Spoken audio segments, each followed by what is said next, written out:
Welcome back to The Chatter. Sometimes getting feedback is the last thing we want to hear, but our first guest will tell us that's the wrong answer.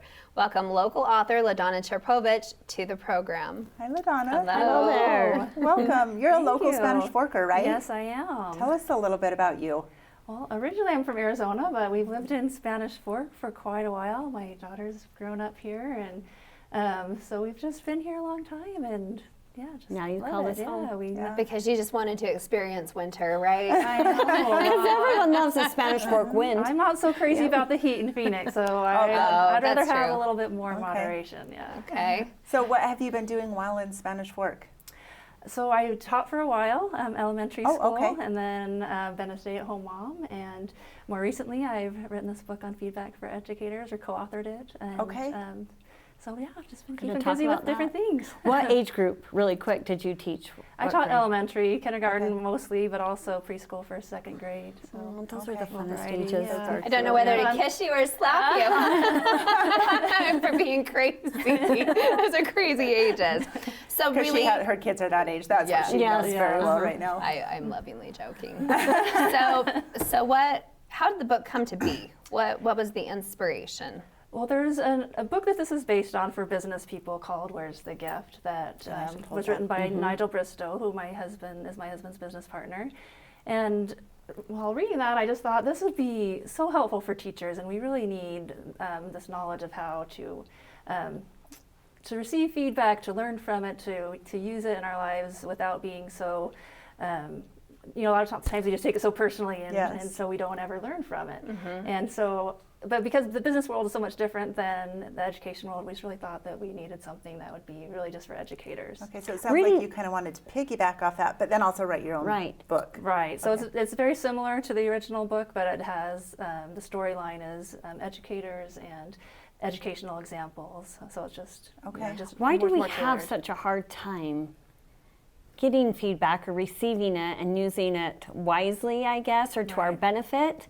Is it because, like we were kind of chatting before, we're kind of perfectionists and it's hard to hear that maybe we're not doing it right? Right. I don't you, know. You want to think, oh, I'm just doing everything really well, and you kind of feel judged when you get that Yes. feedback, Yeah. especially when it's like an observation from your principal or something like that as a teacher, and you just really want to think that I'm doing well. You don't want to think there's anything that I'm doing wrong, but we really just need to change that mindset to what could I do better? None of us are perfect, and so if we stop thinking about it as a judgment towards us and taking it personally and start thinking, what can I take from this, and how can I learn and grow, and even if sometimes if the feedback is harsh, sometimes you can almost always still find some little glimmer Yeah. of truth to it that you can learn from. In fact, I Yeah. marked these exact pages, LaDonna. Let me hurry and turn to them because you have a couple stories. Right. The stories that we tell ourselves in our head. Right. So let me read this because it says, so this would be a helpful way for us to react. He gets angry for no reason. He's a terrible person. Right. Or he's upset because he really cares about the students. Or another one would be, this person is being unfair. There is no gift to be found here. That would be the pessimistic way. Right. Or the other one would be, I owe it to myself to figure out where this person is coming from. I mean, you give a lot of different stories. Right. But it's like there's always two sides to every situation, and it's so seen outside of it, not that our side may be the right one. And so sometimes you just need to kind of take a breath, just think, okay, because like a lot of times feedback does come across as harsh. People don't know how to give feedback any better than we know how to receive it. And so since we can't change the way people are giving feedback, we have to change the way that we receive it. And so we have to tell ourselves, let me think about, where's this person coming from? What do I think they're trying to say to me? And what can I learn from it? Is there some truth to it? Sometimes there might be a misconception, and did I cause that in some way? Is there some way I can fix that? And so you just really have to think through all the different options and try to find, what can I learn from this? What can I do to become better? One of the takeaways I had from the book was constructive criticism, because I think that is used so often. Well, you can give me some constructive criticism, but it depends on who's Giving it giving it. sometimes, right?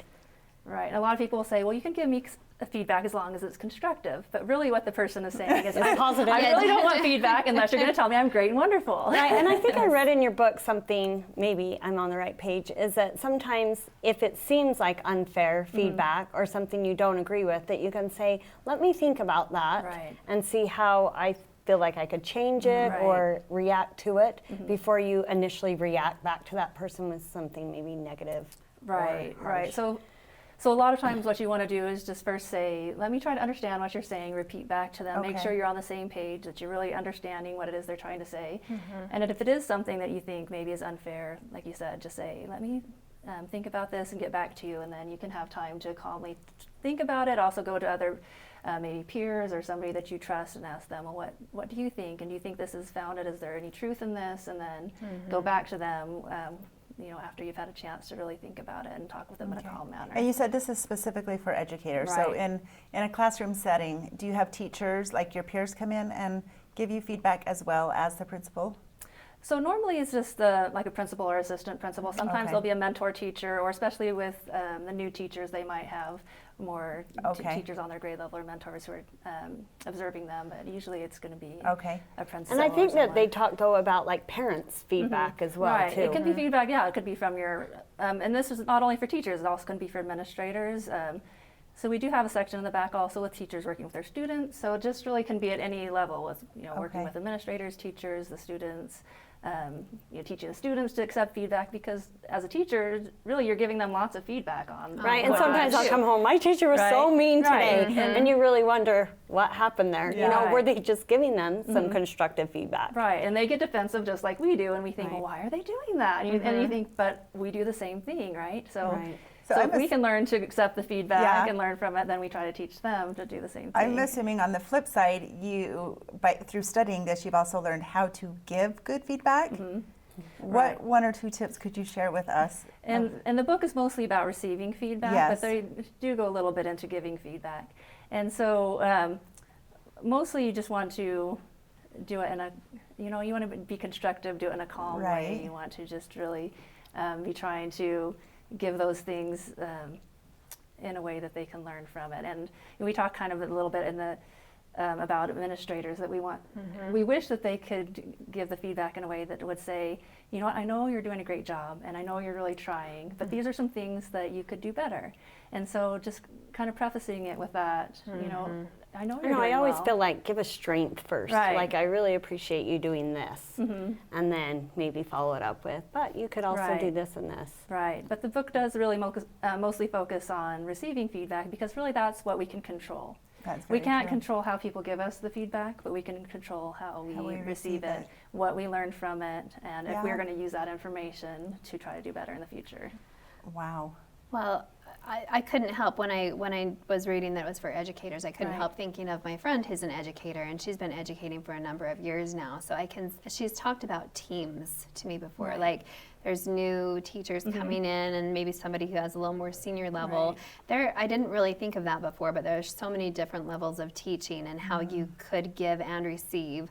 Like, well, it's been my experience with the kids that, in this so many years that it's been this way, and somebody who's brand new and Right. is, full of these new innovative ideas just coming out of school. They might be a little over anxious Right. sometimes to try things, but I can see how this would be very, very helpful Right. to those teams. And also at the very back, it intrigued me as well is that you said sometimes they're just psychological bullies, people that just like to give mean feedback just because that's their nature. How do you deal with that? Right, and there are, there's a section on that, and when you get to, if you have an experience like that, which hopefully people don't very often, but sometimes you just need to just kind of walk away and just not take that, because it's not fair for people to have to listen to somebody that really just wants to rant and just be mean to them and cruel. that's true in everyday life, not just Right. the educator system.